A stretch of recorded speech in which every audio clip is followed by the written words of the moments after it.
Salawat dan juga salam kita hadiahkan kepada Rasul kita Nabi besar Muhammad sallallahu alaihi wa ala alihi wasallam. Ma'asyiral muslimin wal muslimat rahimani wa rahimakumullah. Alhamdulillah, di pagi ini kita bisa kembali duduk untuk bertolak ilmi setelah melaksanakan kewajiban Allah salat subuh berjamaah. Dan pagi ini kita akan membahas tentang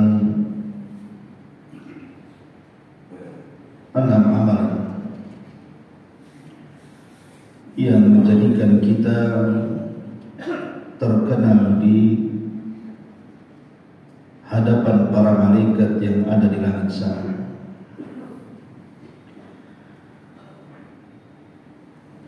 Ada ulama salaf yang mengatakan,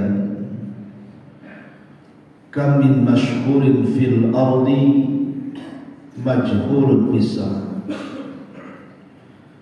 wa kam min majhulin fil ardi masyhurun fis sama. Betapa banyak orang-orang yang sangat populer, sangat terkenal di bumi, tetapi mereka tidak populer di langit. Tapi banyak orang yang terkenal di bumi, tapi banyak orang yang tidak populer di bumi, justru dia populer pula di langit.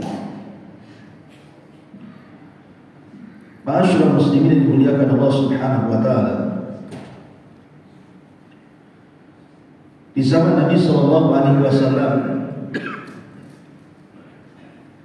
lewat manusia yang merupakan orang yang paling mulia di kaumnya. Kemudian orang membicarakan orang yang lewat itu dan mengatakan orang itu adalah orang yang sangat terkenal. Apabila disebut namanya, semua mengetahuinya. Dan apabila dia melamar seorang wanita, pasti semua wanita menginginkannya. Kemudian lewat lagi orang yang merupakan fuqara'ul muslimin, orang-orang fakir dari fakir kaum muslimin. Kemudian orang-orang mengatakan bahwa orang itu tidak dikenal manusia, bahkan tidak ada nasab dan kehormatan. Maka Nabi sallallahu alaihi wasallam mengatakan, rubba ash'atha akbar law aqsama 'ala Allah la aghara. Berapa banyak orang-orang yang sama sekali tidak dikenal manusia, bahkan rambutnya tidak terurus, badannya penuh dengan debu, tapi kalau dia bersumpah atas nama Allah Subhanahu wa taala, doa-doanya pasti dikabulkan. Kita ingat satu kisah seorang tabi'in yang hidup di zaman Nabi sallallahu alaihi wasallam. Kok bisa seorang tabi'in hidup di zaman Nabi? Harus jadi seorang sahabat. Karena tabi'in ini tidak pernah melihat Nabi. Hidup sezaman dengan Nabi, tapi tidak pernah melihat Nabi. Karena syarat dikatakan sahabat itu kalau dia melihat Nabi. Tapi orang ini tidak melihat Nabi, makanya dikategorikan para tabi'in. Kata Nabi sallallahu alaihi wasallam, akan datang kepada kalian seorang laki-laki yang bernama Uwais ibn Amir al-Qarni. Kalau kalian berjumpa dengan dia, mintalah doanya, karena dia orang yang sangat mustajab doa. Setelah Nabi sallallahu alaihi wasallam meninggal dunia, kemudian juga diganti Abu Bakar Siddiq radhiyallahu anhu. Abu Bakar juga meninggal dunia sampai di zaman khilafah Umar radhiyallahu anhu.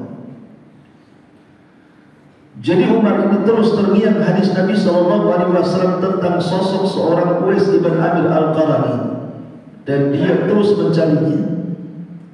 Setiap ada kafilah haji yang datang dari Yaman, Umar selalu mengatakan afikum Uwais. Ada Uwais nggak di situ? Tetapi setiap kafilah itu pun datang dan mengatakan tidak ada namanya Uwais. Sampai bertahun-tahun Umar mencari orang namanya Uwais ibn Amir al-Qarani. Sampai satu waktu dia mencegat kafilah dagang dari Yaman, kafilah haji dari Yaman. Dan sebagaimana kebiasaan setiap tahun, Umar selalu mencegat kafilah-kafilah dari Yaman itu dan mengatakan afikum Uwais. Ada nggak Uwais di situ? Nah, kebetulan kemudian rombongan itu adalah rombongan dari kabilah Uwais dan mengatakan ada. Tadinya bersama kami dalam perjalanan, tapi karena dia kekurangan bekal, dia berhenti di jalan dan bekerja menjadi penggembala kami. Akhirnya singkat cerita, Umar pun mencari dan berjumpa. Setelah bertanya siapa namamu, dia mengatakan Uwais ibn Amir al-Qarani. Apakah dulu kau punya penyakit safak kemudian disembuhkan dan tinggal 1 dirham? Dia mengatakan iya. Kemudian Umar pun mengatakan, demi Allah, sesungguhnya Nabi SAW pernah bersabda tentang kamu, bahwa engkau kalau berdoa kepada Allah pasti mustajab. Kata Uwais, ya Amirul Mukminin, engkau lebih mulia dibandingkan diriku. Ya, memang betul ucapan itu, karena tabi'in tidak lebih mulia dari seorang sahabat. Tapi karena Nabi SAW yang mengatakan seperti itu, akhirnya kemudian Umar pun meminta doanya, tapi Uwais menolaknya.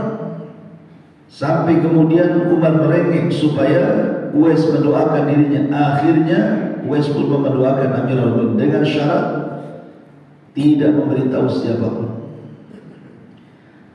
Lah ketika Uwais bin Amir al-Qarani, karena dia adalah orang yang paling berbakti kepada orang tua dan orang tuanya sudah meninggal, dia berkeinginan untuk pergi ke Kufah. Maksudnya ingin fokus untuk berjihad, bergabung bersama orang-orang yang memerdekakan Qadisiyah di zaman itu.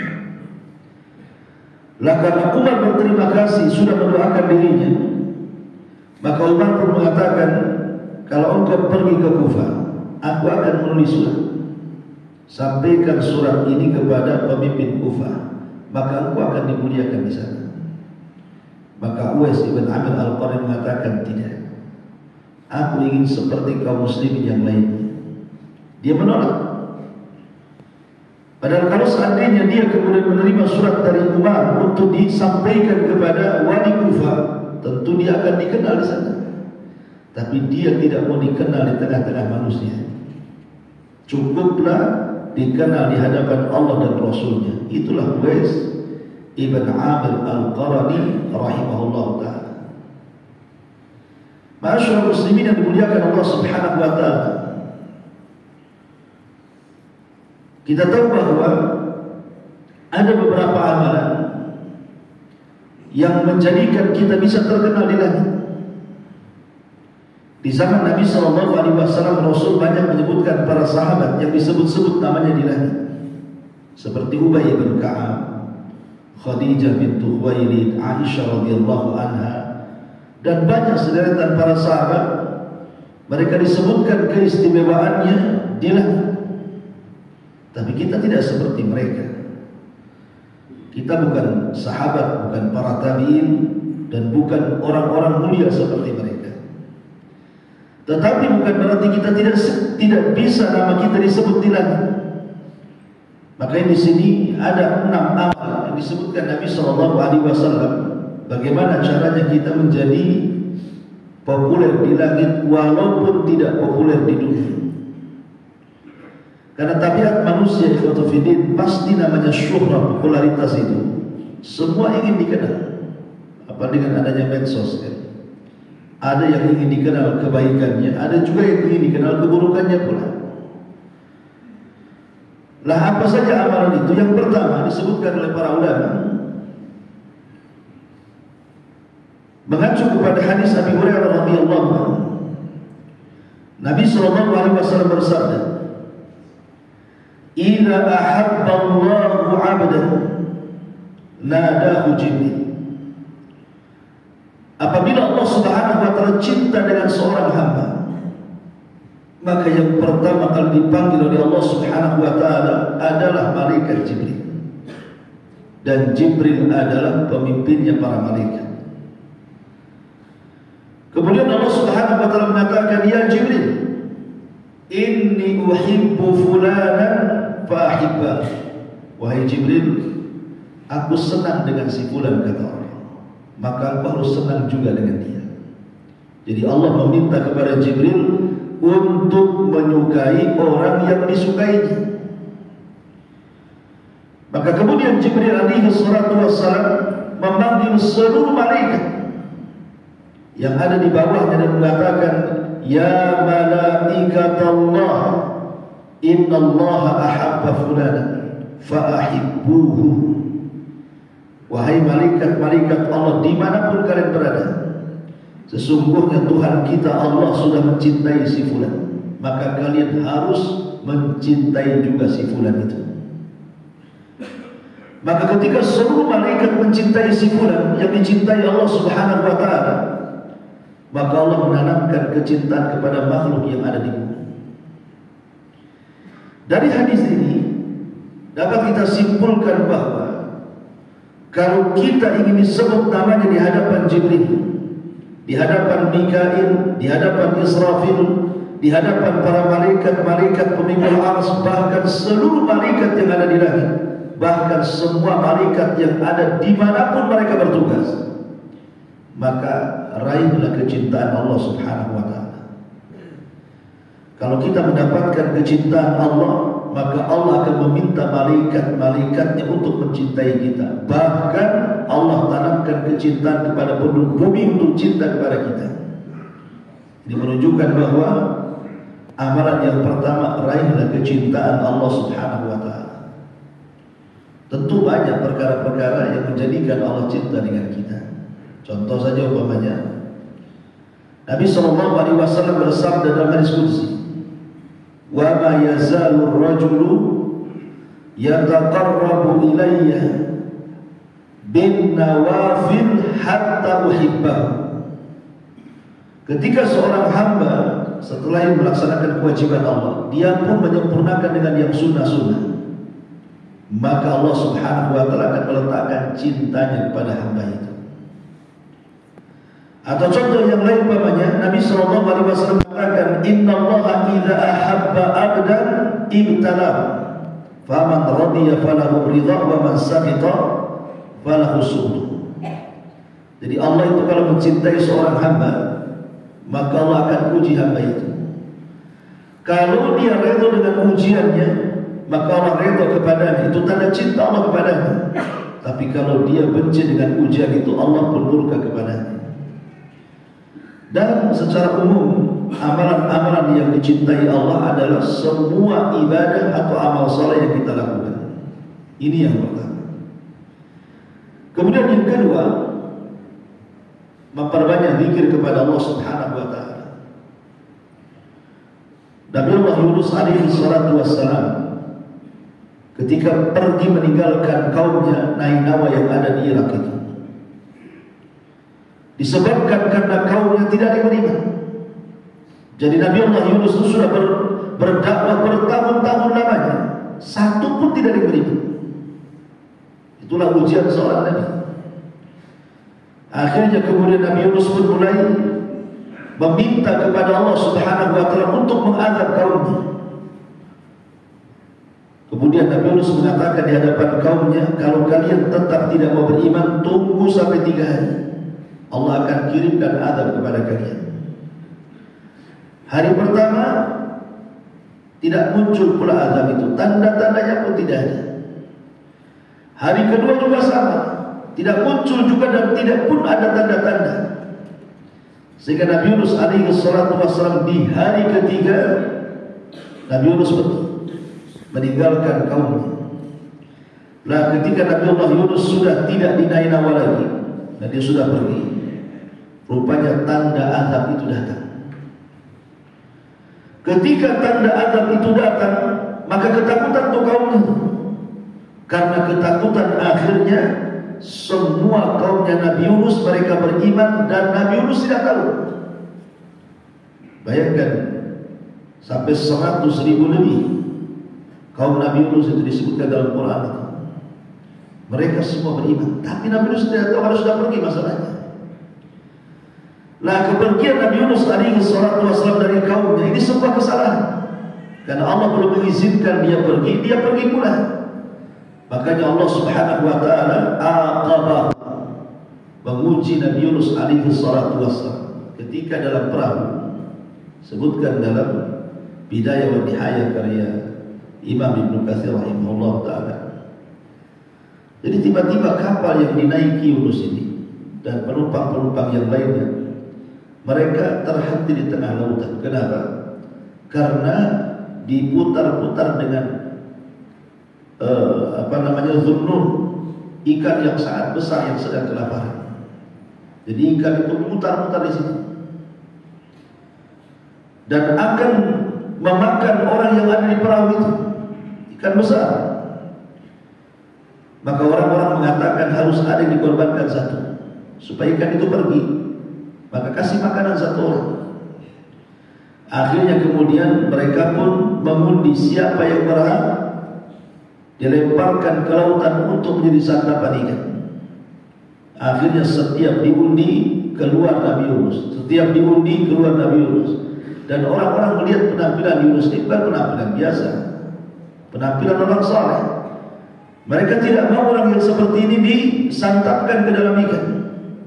Tetapi kan itu kesepakatan, siapa yang keluar namanya maka dia harus loncat dari kapal itu. Maka Nabi Allah Yunus alaihi salatu wassalam sudah mulai perasan dia bahwa dia yang salah. Dia meninggalkan kaumnya sebelum Allah izinkan. Makanya dia kemudian mengorbankan dirinya, menjatuhkan dari perahu itu. Kemudian datang ikan, kemudian dilahap. Tapi Allah Subhanahu wa taala sudah memerintahkan ikan itu untuk menelan dan tidak mengunyah. Sebab kalau dikunyah mati kan. Akhirnya kemudian Nabi Yunus pun masuk ke dalam ikan dan ikan itu pun pergi. Lah di sini kata para ulama mengatakan bagaimana Nabi Yunus alaihi salatu wassalam diuji dengan 3 kegelapan. Gelap di perut ikan, gelap di dasar lautan, dan gelap di tengah malam. Apa yang bisa dilakukan Nabi Yunus kecuali berdoa kepada Allah? Karena di saat itu tidak ada yang bisa menyelamatkan dia kecuali Allah. Maka dia terus berzikir kepada Allah Subhanahu wa taala, la ilaha illa anta subhanaka inni kuntu minadh dhalimin. Ketika beliau berdoa seperti ini dan berzikir terus-terusan setiap pagi dan petang, maka suara itu melesat sampai ke langit. Apa kata malaikat yang ada di langit? Sautun ma'ruf min 'abdin ma'ruf. Ini suara yang ma'ruf dari hamba yang ma'ruf. Ada di mana dia? Jadi suara zikirnya itu naik ke langit dan didengar para malaikat. Sehingga satu malaikat dengan yang lainnya mengatakan sautun ma'ruf min 'abdin ma'ruf. Ini suara ma'ruf, dikenal, suara yang seperti ini dikenal dari hamba yang sangat ma'ruf. Di mana dia? Maka kemudian dikatakan kepada para malaikat, dia berada di dasar lautan di perut ikan. Kemudian Nabi Yunus pun terus berdoa kepada Allah sampai akhirnya ikan pun naik ke permukaan dan melepaskan kembali sehingga Yunus selamat tanpa ada cacat sedikit pun. Kata Allah, falaula minal musabbihin la labisa fi batnil huti ila yaumi yub'atsun. Kalaulah Nabi Yunus bukan ahli tasbih, bukan ahli zikir, tentu dia akan ada di perut ikan itu sampai kiamat dibangkitkan. Syahidnya adalah apa? Sautun ma'ruf min 'abdin ma'ruf. Suaranya ma'ruf dari hamba yang ma'ruf. Kenapa malaikat mengatakan seperti itu? Karena zikir itu bisa mengangkat ke langit. Dari sini Nabi sallallahu alaihi wasallam bersabda dalam hadis Abi Hurairah radhiyallahu anhu, "Ana inda dhanni 'abdi bi wa ana ma'ahu hina yadhkuruni. In dzakkarani fi nafsihi dzakartuhu fi nafsi, wa in dzakkarani fi mala'i dzakartuhu fi mala'in khairum minhum. Wa idza taqarraba minni shibran taqarrabtu ilaihi dhira'an wa idza taqarraba ilaihi dhira'an taqarrabtu minhu ba'an wa in atani yamshi ataituhu harwalatan. Kata Nabi sallallahu alaihi wasallam, aku akan bersama prasangka hamba-Ku. Aku akan bersama dengan prasangka hamba-Ku. Makanya berprasangka baiklah kepada Allah. Jangan berprasangka buruk. Sebab Allah itu mengikuti prasangka kita. Seperti apa berprasangka baik dan buruk itu? Kalau seandainya Allah menimpakan musibah kepada kita, entah kesehatan kita, entah ekonomi kita, entah kehidupan rumah tangga kita, entah apalah musibah itu kan macam-macam. Jangan berprasangka buruk kepada Allah. Karena ada orang-orang yang kemudian berprasangka buruk kepada Allah, seolah-olah musibah itu adalah azab dari Allah Subhanahu wa taala, sehingga Allah dijadikan objek celaan kita dan mengatakan, ya Rabb, asih aku saja yang ini, ya Rabb, asih aku saja begitu. Kenapa kau begini? Kenapa kau begitu? Ada orang-orang yang berprasangka buruk kepada Allah. Padahal kalau kita renungkan soal ujian itu, terkadang ujian itu Allah Subhanahu wa taala timpakan karena cintanya Dia kepada kita. Kan tadi saya sudah katakan, innallaha idza ahabba 'abdan ibtalahu. Allah kalau cinta dengan hamba pasti diuji dia untuk membuktikan kecintaannya kan. Bisa saja Allah memuji kita itu karena bentuk cintanya Allah kepada kita. Boleh jadi dalam rangka mengangkat derajat kita atau menghapus kesalahan kita. Makanya kenapa kita disuruh berhusnuzon kepada Allah Subhanahu wa taala. Lihat Nabi sallallahu alaihi wasallam ketika dilempari batu oleh penduduk Taif itu. Pada sepanjang jalan Nabi berdoa dan mengatakan, ya Rabb, in lam takun alayya sakhatun fala ubali. Kalau memang lemparan batu penduduk Taif kepadaku sampai aku berdarah seperti ini bukan bagian azabmu, aku tidak ada masalah. Asal ini bukan bagian azab, ini bentuk kasih sayangmu kepadaku, enggak masalah, kata Nabi. Maka dari sini pentingnya kita berhusnuzon kepada Allah, berbaik sangka kepada Allah, karena Allah dengan prasangka kita hamba. Kemudian kata Allah dalam hadis qudsi ini, wa ana ma'ahu hina yadhkuruni, dan aku akan bersama hamba itu selama hamba itu terus mengingat-ingat aku, maksudnya berzikir. In dzakkarani fi nafsihi, jika hambaku ini menyebut-nyebut aku dalam dirinya. Mungkin kita berzikir bersendirian dalam rumah, maka kata Allah Subhanahu wa taala, dzakartuhu fi nafsi, maka aku pun akan memuji hamba itu di dalam diriku. Wa in dzakkarani fi mala'in, tapi kalau hamba itu berzikir di tengah-tengah keramaian orang. Pamannya Anda ke pasar, di pasar kan ramai orang, tapi tetap lisan kita mengucapkan subhanallah, alhamdulillah, wa la ilaha illallah, Allahu akbar. Atau mungkin di jalan, kan di jalan ramai orang. Dari sekian orang yang berada di jalan raya itu, antum aja berzikir di situ. Entah memperbanyak istighfar atau la haula wala quwata illa billah atau apa lafaz-lafaz zikir itu. Maka Allah Subhanahu wa taala mengatakan, dzakartuhu fi mala'in khairu minhu. Maka Allah Subhanahu wa taala akan memuji-muji kita di hadapan para malaikatnya yang ada di langit, di hadapan Jibril, di hadapan Mikail, di hadapan Israfil, di hadapan malaikat pemikul ars, dan di hadapan semua malaikat yang ada di langit. Jadi kalau kita memuji Allah di tengah-tengah keramaian orang, maka Allah pun akan memuji kita di tengah-tengah keramaian para malaikat. Maka perbanyak zikir kepada Allah Subhanahu wa taala, karena zikir itu ibadah yang ringan sebenarnya. Bisa dilakukan anak-anak, bisa dilakukan orang dewasa, bisa dilakukan orang tua, laki-laki, perempuan, yang sakit, yang sehat, yang kaya, yang miskin, semua bisa berzikir kan? Tanpa harus mengeluarkan biaya, tanpa dibatasi tempat waktu, kapanpun kita bisa berzikir. Ini yang kedua. Yang ketiga, memperbanyak membaca Al-Quran. Nabi SAW satu hari dia memanggil seorang sahabat namanya Ubay bin Ka'ab, dan Ubay bin Ka'ab ini pakar Quran yang Rasul berikan rekomendasi, ambillah Al-Quran dari orang Ansar itu 4 orang. Salah satunya ada Ubay bin Ka'ab, misalnya ada Mu'ad bin Jabal, ada Zaid bin Thabit, tapi salah satunya adalah Ubay bin Ka'ab. Jadi Nabi SAW memanggil Ubay bin Ka'ab satu hari dan mengatakan, ya Ubay, amaranillah an aqra alayya al-Quran. Ya Ubay, aku disuruh Allah untuk membacakan Quran kepada. Subhanallah. Ubay bin Ka'ab ini bukan sahabat sekelas Abu Bakar, sekelas Umar, sekelas Utsman, sekelas Ali, ataupun di antara 10 sahabat yang dijadikan masuk surga. Yang dikenal dengan kehebatannya mereka dalam Islam, sekelas Khalid bin Walid disebut-sebut oleh para sahabat kepiawaian dia dalam berperang. Ataupun Utsman bin Affan dan Abdurrahman ibn Auf dikenal dengan sedekahnya yang luar biasa. Atau dengan Umar bin Khattab dan juga Utsman dikenal dengan sholat malam. Atau dengan Abu Bakar Siddiq radhiyallahu yang dikenal dekatnya dengan Nabi SAW. Ubay tidak seperti mereka.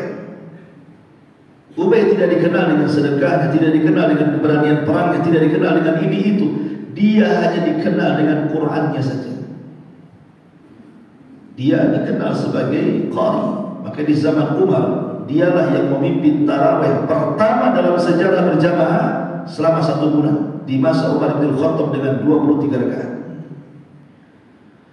Nah, sebab itulah makanya Allah Subhanahu wa taala sangat mencintai Ubay dan menyebut-nyebut namanya di langit. Makanya kemudian Nabi SAW mengatakan, ya Ubay, Allah memerintahkan aku untuk membacakan Quran kepadamu. Dalam riwayat membacakan surah Al-Bayyinah, lam yakunil ladzina kafaru min ahlil kitab ila akhir ayat. Kemudian Ubay pun menangis dan mengatakan, as-sammanillah ya Rasulullah. Masa namaku disebut-sebut? Kan di sana ada Abu Bakar, Umar, Utsman. Masa namaku saya disebut-sebut di langit? Kata Nabi, ya, hanya namamu disebut di sana. Fabaka, dia pun menangis. Dari sini istimbatnya adalah bahwa orang yang suka membaca Al-Quran, ketika kita membaca Al-Quran itu, maka nama kita dilambungkan oleh Allah Azza wa Jalla dan nama kita disebut-sebut di hadapan para malaikat. Istimbat daripada hadis Ubay bin Ka'ab radhiyallahu anhu. Ini yang ketiga. Yang keempat, bermajelis ta'lim. Nah, seperti antum sekarang ini, seperti ibu-ibu duduk di majelis ta'lim dengerin kajian, itu bahasanya. Dalam hadis Abu Sa'id Al-Khudri radhiyallahu anhu dan juga Abi Hurairah radhiyallahu anhu, Nabi mengatakan, "Ma jalasa qaumun majlisan yadhkurullaha illa haffat bihimul malaikah wa ghasyiyatuhumur rahmah wa nazalat alaihimus sakinah wa dzakarallahu fi man 'indah." Tidaklah sebuah kaum mereka bermajlis ta'lim. Dalam riwayat di salah satu daripada rumah-rumah Allah, kecuali kata Nabi SAW, haffaz bihimul malaikah, maka majlis itu akan dinaungi para malaikat. Wa ghasyiyatuhumur rahmah, diturunkan kepadanya rahmat. Wa nazalat alaihimus sakinah, diturunkan ketentraman kepadanya. Di sini syahidnya, wa dzakarahumullahu fi man indah, dan setiap orang yang duduk di majlis itu namanya akan disebut-sebut di hadapan para malaikat yang di langit sana. Jadi kalau kita bermajlis ta'lim seperti ini, semua masing-masing nama kita itu disebut-sebut. Oh, fulan ibn fulan ada di majlis itu. Maka ketika para malaikat mendengar nama kita, semua malaikat memuji kita dan memintakan ampun akan dosa-dosa kita. Luar biasa. Makanya kenapa Nabi SAW mengatakan apabila selesai pengajian kemudian bubar, apa kata Rasul? Qumu maghfura lakum. Pergilah kalian, dosa kalian sudah diampuni. Bagaimana tidak semua malaikat meminta kepada Allah untuk mengampuni dosa kita coba? Makanya jangan malas untuk hadir di majelis ta'lim. Kalau memang ada waktu hadir, ya. Kan alhamdulillah di Batam ini dimudahkan orang buka-buka majelis taklim, ustaz-ustaz kita banyak. Tinggal milih, ada di sini, ada di sana, kan begitu. Dan tidak harus duduk di majelis taklim itu mencari ilmu, tidak harus. Ada orang duduk di majelis taklim itu hanya mencari adab saja. Ada orang duduk di majelis taklim itu hanya mengambil berkahnya saja. Berkah. Makanya kalau antum ditakdirkan umroh, lihat di Masjid Nabawi itu. Para masyayikh mereka buat daras di Masjid Nabawi. Kadang-kadang yang duduk mendengarkan itu lebih alim daripada orang yang menyampaikan. Doktor-doktor, profesor-profesor ikut dengerin. Yang disampaikannya pun mereka sudah paham, sudah tahu. Tapi mereka hanya mengambil berkah duduk di majelis taklim itu maksudnya. Supaya dosa-dosa mereka datang membawa dosa, pulang-pulang sudah hilang dosanya. Walaupun tidak sengaja. Makanya ada hadis Nabi SAW katakan, ketika ada seseorang yang ada hajat, dia tidak ada niat untuk duduk di majelis taklim, tidak ada niat. Dia hanya ada hajat saja, dan dia pun pelaku maksiat. Tiba-tiba kemudian ada hajat kepada seseorang, dan seseorang itu sedang hadir di majelis taklim, terpaksa dia menemui orang tersebut, akhirnya ikut duduk di situ sampai selesai ngaji. Kemudian Nabi SAW menjelaskan tentang keutamaan majelis zikir ketika itu, bahwa mereka akan diampuni dosa-dosanya. Ada seorang sahabat bicara, ya Rasulullah, bagaimana dengan seseorang yang ahli maksiat tanpa sengaja duduk di majelis taklim? Apakah keutamaannya juga sampai kepada mereka? Kata Rasul, ya, sampai kepada mereka. Jadi orang-orang, umpamanya contoh nih, Anda punya kawan, mungkin bertamu, tapi di satu sisi juga Anda harus hadir di majelis taklim. Kemudian kita katakan, nantilah urusannya habis ngaji, atau kita ikut ngaji aja lah, duduk di situ. Yang mau dia duduk sampai selesai, baru kemudian urusan dia dengan urusan antum lah, terserah di situ. Lah orang yang duduk di majelis taklim, walaupun tidak ada niat duduk di situ, dan dia ahli maksiat, tetap dia mendapatkan pahala ini, digugurkan dosa-dosanya, dan namanya akan melambung ke langit dan disebut-sebut di hadapan para malaikat. Itu yang tidak sengaja duduk. Macam mana pula yang sengaja datang ke pengajian, kan? Tentu lebih mulia lagi. Ini yang keempat. Dan yang kelima, memperbanyak sholawat kepada Nabi SAW. Disebutkan dalam hadis Abdullah ibn Amr ibn As radhiyallahu anhu, annahu sami'a Rasulullah sallallahu alaihi wasallam. Dari Abdullah ibn Amr ibn As radhiyallahu anhu, dia mendengar Nabi SAW bersabda, man shalla alayya salatan sallallahu biha ashran, rawahu Muslim. Kata Nabi SAW, barang siapa yang bersalawat satu kali saja kepada aku, kata Rasul, maka Allah Subhanahu wa ta'ala akan bersalawat kepadanya 10 kali lipat daripada salawatnya kita kepada Nabi. Sering saya katakan bahwa makna salawat itu artinya, jadi kalau kita mengucapkan Allahumma sholli ala Muhammad, berarti kita meminta kepada Allah agar Allah memuji Nabi kita di hadapan para malaikat, dan itu sebagai adab.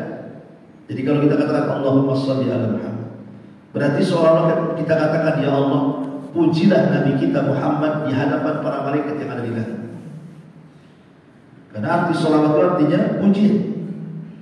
Maka kalau kita bersolawat kepada Nabi SAW satu kali saja, meminta kepada Allah agar Nabi kita dipuji di langit, maka Allah Subhanahu wa ta'ala akan memuji kita di hadapan para malaikat 10 kali lipat dari pujian kita kepada Nabi. Jadi nama kita akan disebut di langit 10 kali. Ketika kita memuji Nabi 1 kali, Allah puji kita 10 kali. Kalau kita memuji Nabi 2 kali, Allah puji kita 20 kali, dan begitu seterusnya. Semakin banyak bersolawat, semakin banyak pujian Allah di hadapan para malaikat. Luar biasa. Dan dikenal di langit, walaupun tidak dikenal di bumi. Dan memang solawat ini banyak keistimewaannya. Dan ingat, sebakhil-bakhilnya manusia adalah orang yang apabila disebut nama Nabi, dia tidak bersolawat. Maka perbanyak solawat kepada Nabi SAW. Allahumma sholli ala Allahumma sholli. Pulang dari sini berapa kali kita bersalawat? Nama kita telah dipuji-puji di langit. Dan yang terakhir adalah tentu secara umum banyak beribadah kepada Allah Subhanahu wa taala, memperbanyak ibadah seperti birrul walidain, apa yang dilakukan Uwais tadi gitu ya. Ataupun tetap melaksanakan kewajiban-kewajiban Allah, salat 5 waktu, puasa Ramadan, haji, zakat dan yang semacamnya, atau amalan-amalan sunnah yang lainnya. Karena secara umum ketaatan kepada Allah Subhanahu wa taala itu menjadikan kita dikenal di langit. Karena barometer seseorang itu adalah takwa. Kalau kita bertakwa kepada Allah, maka kita akan menjadi mulia di sisi Allah. Inna akramakum indallahi atqakum. Makanya pada hari kiamat ada orang yang sangat besar sekali badannya besar sekali, kemudian ditimbang, rupanya badannya menjadi ringan dan lebih ringan dibandingkan sayap seekor nyamuk, kata Rasul. Tapi ada orang yang kurus, ditimbang, rupanya dia berat pula. Nah, di antara istibat hadis ini menurut syurah para pensyarah hadis, lihat bagaimana Allah Subhanahu wa taala ketika menyatakan mulia atau tidaknya seseorang bukan lantaran fisiknya. Buktinya ada orang yang besar ditimbang, tak ada pula beratnya di sini. Berarti Allah Subhanahu wa taala tidak pernah memandang fisik orang dan juga kekayaan orang. Rasul SAW mengatakan, innallaha la yanzuru ila suwarikum wala ila amwalikum walakin yanzuru ila qulubikum wa a'malikum. Allah tidak pernah memandang visi-visi kalian, harta-harta kalian. Yang Allah pandang itu adalah hati dan amal kalian. Semakin membersihkan hati dan semakin memperbanyak amal, berarti semakin terkenal kita di hadapan Allah Subhanahu wa taala, di depan makhluk-makhluknya yang ada di langit sana, para malaikat dan begitu. Inilah di antara 6 perkara yang menjadikan kita populer di langit walaupun tidak populer di bumi. Kalau kita mengacu kepada Nabi Sallallahu Alaihi Wasallam atau sejarah Nabi Sallallahu Alaihi Wasallam, mereka betul-betul mendapatkan sebutan langsung namanya. Tapi kan kita tidak hidup di zaman Nabi. Seperti umpamanya beberapa sahabat dan juga wanita-wanita mulia di zaman itu. Contoh saja Fatimah. Sebutkan dalam hadis Fatimah radhiyallahu anha. Kata Nabi sallallahu alaihi wasallam, "Ya Fatimah, anti sayyidatun nisa'i fil jannah." Wahai Fatimah, engkau akan menjadi pemimpin para wanita di surga. Di mana letak surga? Di langit sana. Namanya disebut sampai ke langit. Atau contoh yang lain seperti Sa'ad bin Mu'adz. Sa'ad bin Mu'adz ini pemimpin Aus. Dia masuk Islam di tangan Musa bin Umair. Bayangkan coba, ketika dia masuk Islam, dia di Madinah kan cuma ada 2 kabilah musyrik saja. Pertama Aus dan Khazraj. Khazraj yang paling besar. Pemimpinnya namanya Sa'd bin Ubadah. Tetapi Aus ini lebih kecil daripada Khazraj. Pemimpinnya adalah Sa'd bin Mu'adz. Dua-duanya Sa'ad namanya, dan masuk Islam juga di tangan satu orang namanya Musa bin Umair. Lah ketika Sa'ad bin Mu'adz ini masuk Islam, dia pulang kepada kaumnya, pada kabilah Aus, dan mengatakan, kalian harus beriman kepada Allah dan kepada Rasul. Kalau kalian masih ingin satu atap denganku, tapi kalau tidak ada yang beriman, keluarlah kau dari kabilah. Diusir. Ya. Dengan tekanan Sa'ad bin Mu'adz ini, akhirnya semua kabilah Aus itu masuk Islam. Itulah kebaikannya Sa'ad bin Mu'adz mengislamkan satu kabilah yang belakangan disebut Ansar, kecuali satu tidak mau masuk Islam. Cuma satu aja dari sebuah kabilah dari ribuan orang itu, satu pula tak mau. Namanya Usairim. Usairim atau disebut dengan Amir. Usairim ini malah panggilannya. Tapi Usairim pun belakangan masuk Islam. Kapan itu? Ketika terjadi perang Uhud. Dan di perang Badar kaum muslimin menang. Kemudian terulang di Uhud. Sehingga banyak orang-orang Ansar yang tidak ikut Badar, mereka ingin ikut serta di Uhud. Lah Usairim ini, dia ingin terlibat bukan karena membela Islam, tidak, hanya ikut-ikutan karena kabilah yang sudah masuk Islam ingin perang. Jadi dia perang itu karena membela kabilah, karena memang dia belum Muslim. Maka Nabi SAW mengatakan kepada Usairim, ya Usairim, kau jangan ikut perang. Ada apa wahai Rasul? Macam mana kau musyrik? Kau belum bersyahadat. Oh jadi itu syaratnya? Ya itu syaratnya. Akhirnya dia pun bersyahadat, kemudian masuk ke dalam medan pertempuran, dan dia adalah orang yang awal-awal mati syahid. Usairim ini. Abu Hurairah radhiyallahu anhu pernah berkata kepada para sahabatnya, maukah kutunjukkan kepada kalian seorang sahabat tidak pernah sujud atau ruku satu kali pun, tapi dia masuk surga, diletakkan di surga yang paling tinggi. Sahabat heran, katakan, mana ada wahai Abu Hurairah? Ada, kata Abu Hurairah, dialah Usairim Amir ini. Dia tidak pernah sujud karena masuk Islam di saat peperangan. Ketika dia masuk Islam di saat peperangan, kemudian mati syahid, Allah letakkan di surga yang paling tinggi. Itu menunjukkan apa? Amal itu ditentukan akhirnya, bukan awal, bukan tengah. Amal itu ditentukan akhirnya. Lihat Usairim, tidak pernah sujud masuk surga, tinggi pula surganya.